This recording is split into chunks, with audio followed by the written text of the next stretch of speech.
Pemeriksaan uji kebohongan menggunakan poligraf bekerja sama dengan sensor yang dipasang di sekujur tubuh untuk melihat reaksi seseorang.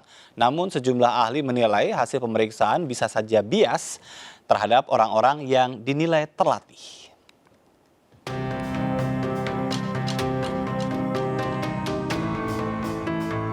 Penyidik Polri memeriksa para tersangka pembunuhan Brigadir Joshua menggunakan poligraf atau alat pendeteksi kebohongan.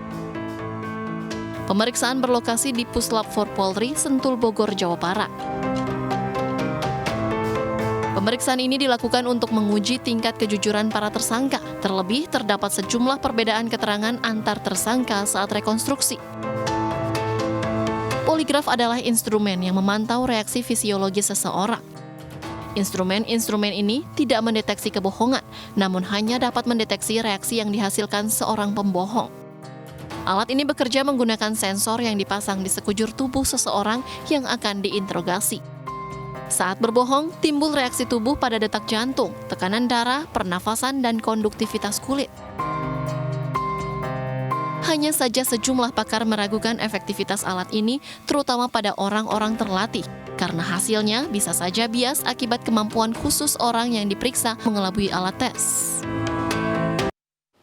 Baik, masih berkaitan dengan menguji kejujuran Verdi Sambo yang hari ini masih menjalani ujian kejujuran itu dengan menggunakan lie detector. Dan untuk melengkapi dialog kita malam hari ini, sudah bergabung bersama kami melalui sambungan Zoom Irjen Pol Purnawirawan Bekto Suprapto, mantan Wakabareskrim Polri. Selamat malam Pak Bekto.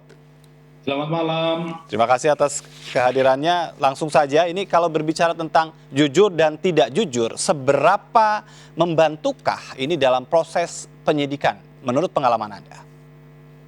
Saya jawab dari perspektif yang lain dulu. Ya. Yang pertama, ingat 4 tahun yang lalu heboh sekali kita ini dengan kebohongan dari Ratna Sarumpait. Oke. Kebohongan itu heboh sekali dan seingat saya itu tidak ada dipakai lie detector atau pendeteksi kebohongan. Iya. Itu harus kita pahami. Yang kedua, alat dari pendeteksi kebohongan itu berlaku di seluruh dunia. Negara-negara maju memakai. Ya, negara-negara maju memakai termasuk Amerika, ya, termasuk Inggris, ya, termasuk Jepang, ya, Korea, ya, itu memakai alat ini, ya, polisinya, ya, termasuk FBI sampai dengan sekarang memakai. Jadi ini kalau bukan Indonesia itu ngarang-ngarang, tidak. Kalau penyidik melaporkan bahwa hasil ini akurat 93%, itu teorinya memang demikian. Ya, teorinya memang demikian. Tapi kita juga harus sadar ya bahwa orang itu ada tipe macam-macam. Yang tidak suka bohong, suruh bohong pasti kacau ngomongnya. Ya, tadi reaksi fisiologis tadi. Yang kadang-kadang bohong juga bereaksi, tapi yang biasa bohong itu juga bisa menipu, bisa memanipulasi. Ini faktor-faktor ini juga di samping juga ada orang yang gugup. Ya, orang yang gugup, ya, meskipun dia jujur, nanti reaksi fisiologis itu juga bisa seolah-olah bohong dan sebagainya. Yang penting dari penyidik adalah dia sesuai dengan KUHP itu, ya, membuat terang suatu perkara dan menentukan tersangkanya. Ini membuktikan ini bohong atau tidak, nanti hanya disajikan lewat berita acara yang diserahkan kepada penuntut umum. Baik. Tadi saya masih ingat dari Kompolnas, ya, dia tidak tahu ini diperiksa memakai lie detector, ya, tes poligraf, ini atas permintaan siapa tidak tahu. Ya, nanti akan saya beritahu itu dari Pak Yusuf supaya ditanyakan itu yang jelas, ya, karena ini kasusnya adalah kasus pembunuhan. Ya, kasus yang sudah diserahkan. Itu pembunuhan. Kalau itu permintaan jaksa harus dicukupi oleh penyidik kalau permintaan. Tapi kalau inisiatif penyidik, ini harus kita pertanyakan. Mengapa? Ya, karena peraturan Kapolri tentang penyidikan tindak pidana tidak seperti itu, ya, karena laporan polisi belum ada, atau kalau ada belum diumumkan kepada publik. Gitu, Kang Jar. Baik, ini menarik ya. Tadi permintaan siapa itu juga yang harus terbuka. Tapi Anda tadi menyampaikan perlu dipertanyakan jika ini inisiatif dari penyidik. Kita tahu bahwa dalam beberapa kasus tadi Anda sampaikan ini digunakan di berbagai negara di dunia begitu. Tapi ada juga orang yang dideteksi berbohong dan itu akhirnya dihukum begitu kan, karena hanya tergantung pada alat begitu. Bagaimana kemudian pada saat ini dinilai jujur begitu kan, dan justru dinilai bisa menguntungkan tersangka? Bagaimana Pak Bekto? Ya, untuk membuktikan di pengadilan, ya, majelis hakim itu berpatokan ya kepada 5 alat bukti. Ya, yang pertama keterangan saksi itu yang saksi berikan di sidang pengadilan. Yang kedua adalah keterangan ahli. Yang ketiga surat-surat. Yang keempat petunjuk persesuaian antara keterangan saksi dengan barang bukti dan sebagainya. Dan yang keempat adalah keterangan terdakwa.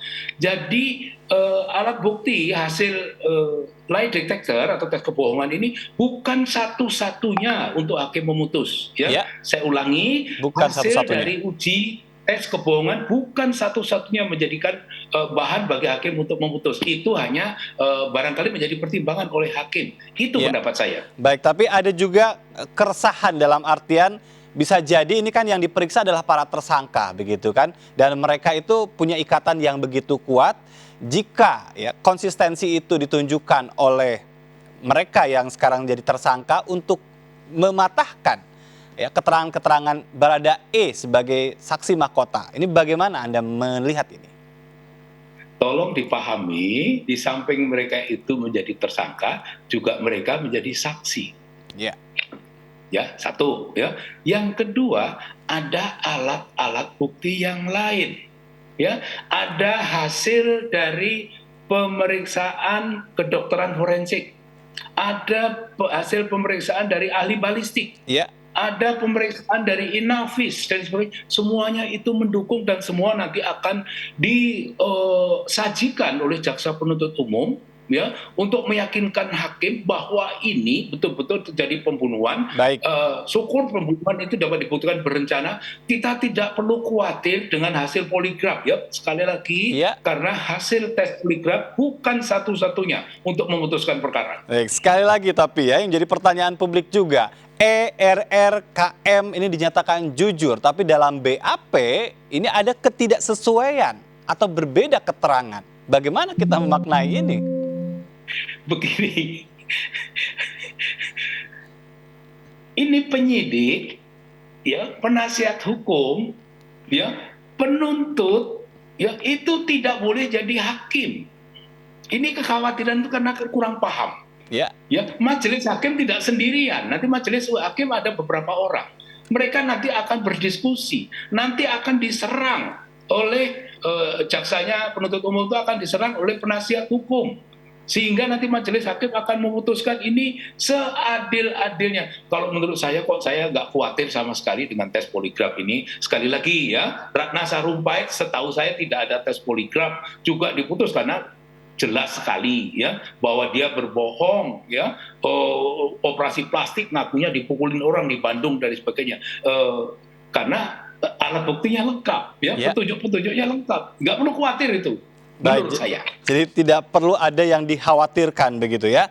Tapi sekali lagi ya, tapi tadi disampaikan juga ini bisa jadi sebagai pelengkap begitu, tadi disampaikan oleh Pak Yusuf ya dari Kompolnas. Seberapa karena kita kan tahu bahwa datanya sudah masuk begitu kan, apakah ini memang bisa melengkapi apa yang sudah dilakukan oleh penyidik?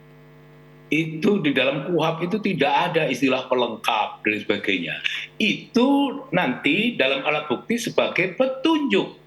Ya, kalau itu ragu-ragu diberikan sebagai petunjuk kesesuaian antara alat bukti satu dengan yang lain, kesesuaian keterangan para saksi ya dengan barang bukti yang lain, dengan surat-surat, dengan keterangan ahli.